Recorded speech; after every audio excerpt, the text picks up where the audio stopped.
Hello' friends, মই doctor বিপ্লৱ ভাই আপোনালোকক স্বাগতম জনাইছোঁ মোৰ এই ইউটিউব চেনেললৈ।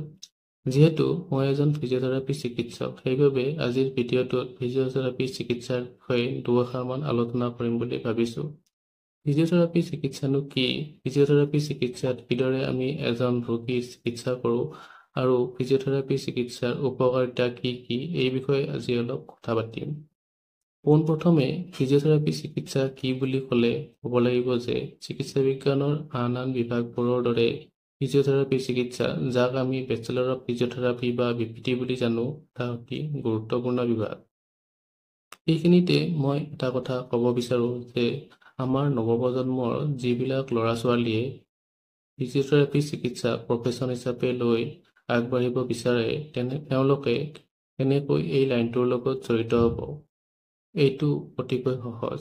চিকিৎসা বিজ্ঞানৰ আন বিভাগ যেনে MBBS, PTS আদিৰ দৰে BPTৰ এডমিশ্যন প্ৰণালীও একেই হয়। হায়াৰ ছেকেণ্ডাৰীত বিজ্ঞান শাখাত 50% নম্বৰ লৈ উত্তীৰ্ণ হ'ব লাগিব আৰু ফিজিক্স, কেমিষ্ট্ৰি আৰু বায়'লজি এই তিনিটা বিষয় থকাটো কম্পালচৰি। তাৰ পাছত তেওঁলোকে ফিজিঅ'থেৰাপি চিকিৎসা বা BPTত এডমিশ্যন লোৱাৰ যোগ্যতা অৰ্জন কৰিব। BPT গভৰ্ণমেণ্ট আৰু প্ৰাইভেট দুয়োটা ক্ষেত্ৰৰ পৰাই কৰিব পাৰি। গভৰ্ণমেণ্ট ইনষ্টিটিউটৰ পৰা কৰিবলৈ হ'লে এণ্ট্ৰেন্স টেষ্ট দিব লাগিব আৰু প্ৰাইভেট ইনষ্টিটিউটৰ পৰা কৰিলে কোনো এণ্ট্ৰেন্স টেষ্ট দিয়াৰ প্ৰয়োজন নাথাকে। BPT কমপ্লিট কৰাৰ পিছত তেওঁলোকে MPT, যাক আমি মাষ্টাৰ অফ ফিজিঅ'থেৰাপি বুলি জানো, কৰিব পাৰে।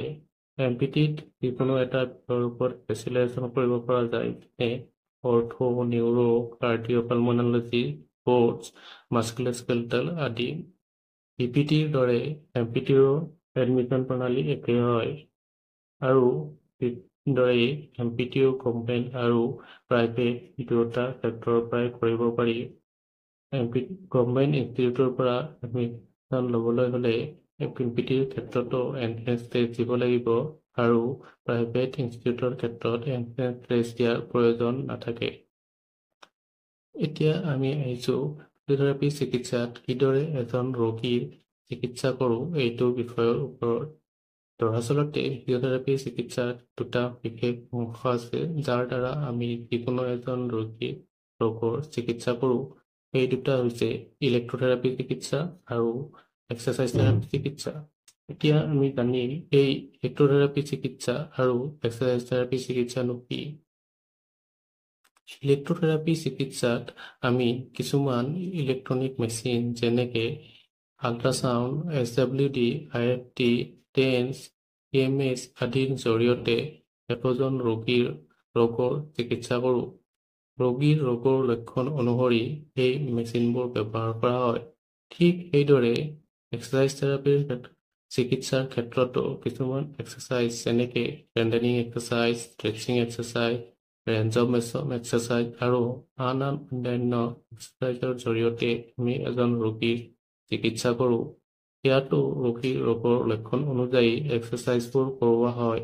ইয়াৰ উপৰিও ফিজিঅ'থেৰাপি চিকিৎসাত কিছুমান টেকনিক যেনেকৈ cupping therapy, dry needling, kinesiology taping আদি জৰিয়তেও আমি ফিজিঅ'থেৰাপি চিকিৎসাত ৰোগীৰ ৰোগৰ চিকিৎসা কৰোঁ। এই টেকনিকবোৰৰ বিষয়ে আমি পিছত কেতিয়াবা বিতংভাৱে আলোচনা কৰিম। ইয়াৰ মাজতে মোৰ এটা কথা চকুত পৰিছে যে আমাৰ মাজৰ বহুসংখ্যক ৰোগীয়ে ভাবে যে আমি ফিজিঅ'থেৰাপি চিকিৎসাত অকল মাছাজহে কৰাওঁ। এইটো সম্পূৰ্ণ ভুল ধাৰণা। যদিও মাছাজ থেৰাপি ফিজিঅ'থেৰাপি চিকিৎসাৰ অন্তৰ্গত হয়, তথাপিও আমি বেছিভাগ ক্ষেত্ৰতে ৰোগীসকলক মাছাজ কৰিবলৈ মানা কৰোঁ। প্ৰয়োজন অনুসৰিহে মাছাজ থেৰাপিৰ ব্যৱহাৰ কৰা হয়। এতিয়া আহিছোঁ ফিজিঅ'থেৰাপি চিকিৎসাৰ উপকাৰিতাৰ বিষয়ে। আজিৰ দিনত ফিজিঅ'থেৰাপি চিকিৎসাৰ উপকাৰিতা বহুতো ৰোগৰ চিকিৎসাৰ পৰা আৰোগ্য লাভ কৰাৰ ক্ষেত্ৰত ফিজিঅ'থেৰাপি চিকিৎসাই এক গুৰুত্বপূৰ্ণ ভূমিকা পালন কৰিব পাৰে, যেনে বিষজনিত ৰোগ, আৰ্থ্ৰাইটিছ, স্পণ্ডলাইটিছ, পেৰালাইচিছ, যিকোনো পোষ্ট অপাৰেটিভ কেছ আৰু আন বহুতো ৰোগ। ফিজিঅ'থেৰাপি চিকিৎসা এটা পাৰ্শ্বক্ৰিয়াবিহীন চিকিৎসা, অৰ্থাৎ ইয়াত কোনো ছাইড ইফেক্ট নাই। কিন্তু এটা কথা আপোনালোকে সদায় মনত ৰাখিব লাগে যেতিয়াই আপোনালোকে ফিজিঅথেৰাপি চিকিৎসা গ্ৰহণ কৰে সদায় যাতে একোজন অভিজ্ঞ ফিজিঅথেৰাপি চিকিৎসকৰ তত্ত্বাৱধানতে এই চিকিৎসা গ্ৰহণ কৰে। আশা কৰিছোঁ আজিৰ ভিডিঅ'টো চাই আপোনালোকে ফিজিঅথেৰাপি চিকিৎসা সম্পৰ্কে কিছু হ'লেও জ্ঞান আহৰণ কৰিব পাৰিছে।